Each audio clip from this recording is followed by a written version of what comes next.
3 years ago, while training to be an eating disorder recovery coach, I was introduced to a story called The Canary in the Coalmine.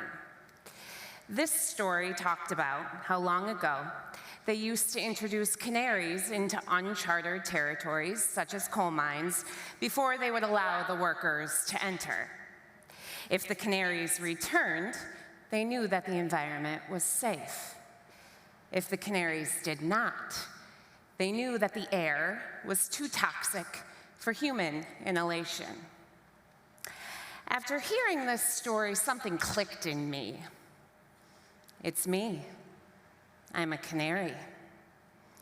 Not only could I see how this described why my eating disorder had lasted for over 20 years, but also how it closely mirrored what we are seeing in corporations as we speak. Employees are leaving certain fields in masses.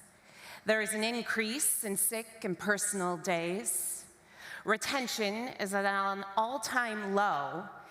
And there is this collective isolation occurring with the addition of remote work opportunities. Corporations have become coal mines, and our employees, the canaries, are simply choosing to leave the premises or not return. Creating safe and supportive community and corporate spaces is not only essential for the future success of your company, but also for the future viability of our society. In 2017, I was working as an early childhood special education teacher and also living a double life. One life looked like a young wife and mother who had traveled the world, lived internationally, had 2 degrees, came from a wonderful family, and even had the 2 bulldogs to complete that picture. The other life looked like a horrendous eating disorder cycle of binging, purging, restriction, and exercise that left my head in the toilet multiple times a day only to reapply my lipstick and get to 3rd period by the time the bell rang. I was sitting crisscross applesauce and teaching letter sounds, and popping laxatives and diet pills during breaks. There was not one day from the age of 12 on that I was not living this double life, and no one knew the extreme. The shame engulfed me, but what was even worse than the shame was the loneliness. Not one administrator knew of my actions, not one coworker asked me what I was doing or if I was okay, yet I'm sure they knew. What was missing from any school, community, or corporation that I had worked in was a space to feel safe, vulnerable, and honest.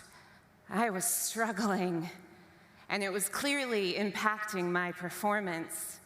Yet there was no time or space to be authentic with my coworkers about what was really going on.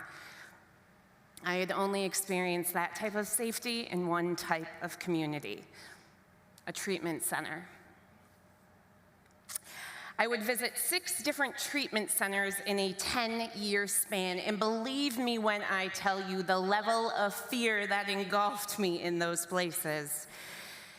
They asked me continuously to face the monsters in my closet while they took away the one coping strategy that had ever made me feel safe. Yet those spaces also provided this level of safety that I had never felt before, in my mind and in my body. See, in treatment, they got it. I didn't get the look of disgust or questioning. I got heartfelt glances and head nods. And they sat down right next to me as I moved through all of my pain, my grief, my sadness, and they didn't leave. They didn't try and fix it or shut it down.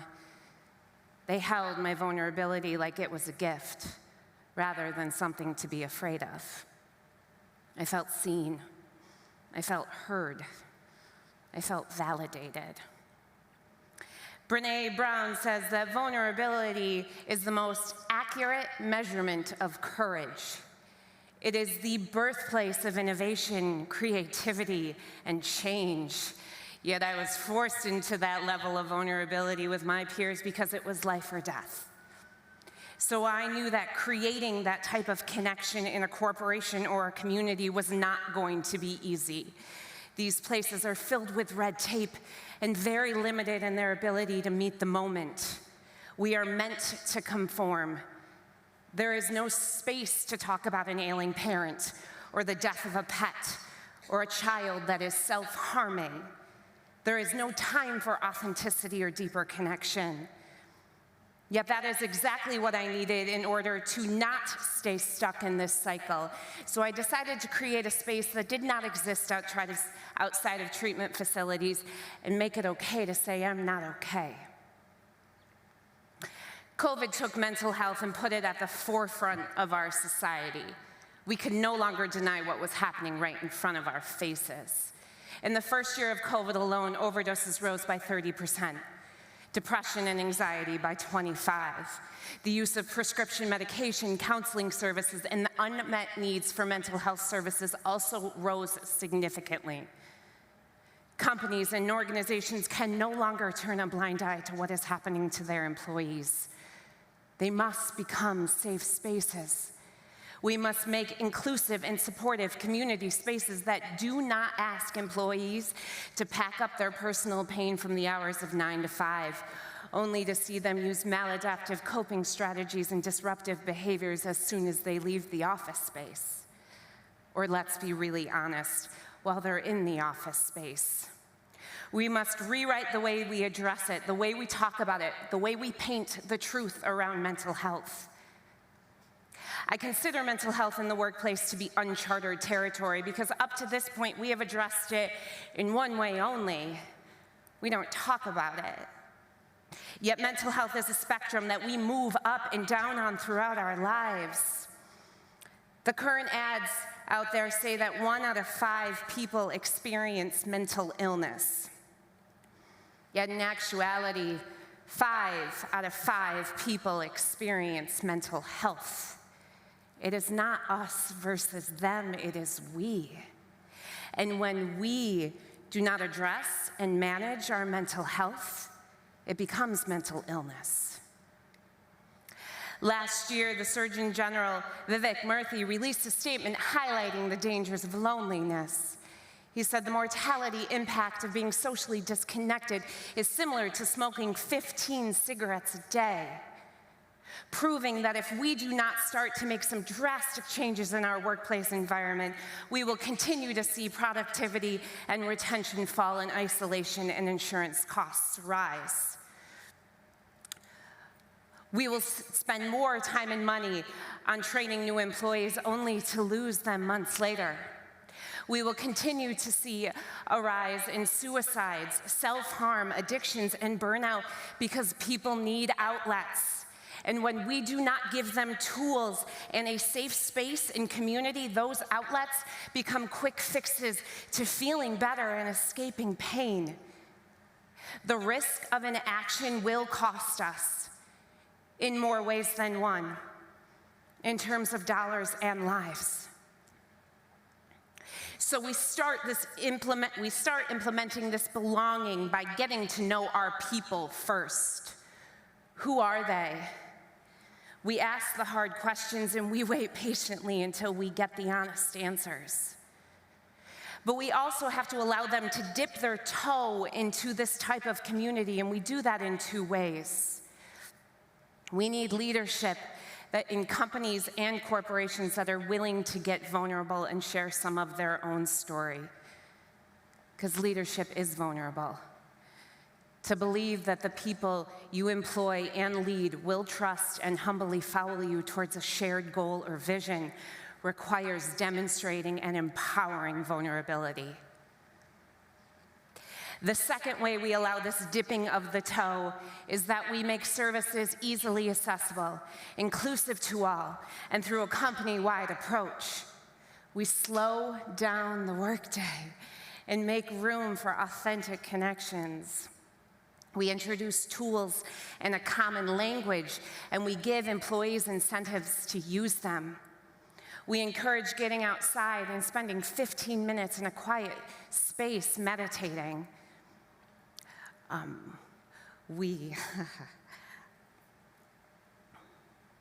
We hire facilitators to come in and to run connection circles. We introduce tools such as breathwork and journaling, and we offer online options for employees that want to remain anonymous. And we start to peel back the layers of our employees to let their authenticity shine. We see the whole person and not just what they produce. And when we start to create these small spaces for vulnerability throughout the day, we create a culture that allows trust and safety to grow, and it ultimately leads to a more dedicated and loyal employee. Prior to March of 2020, the workplace was seen as just that, a place to work. It is where we are seen for our biggest successes, and because of that, it's one of the hardest places to be seen for our fears and our current struggles. Yet post-pandemic, I'm asking you to do exactly that. Because as a community and as a society, we need more connection, more authenticity, more love for one another, more vulnerability.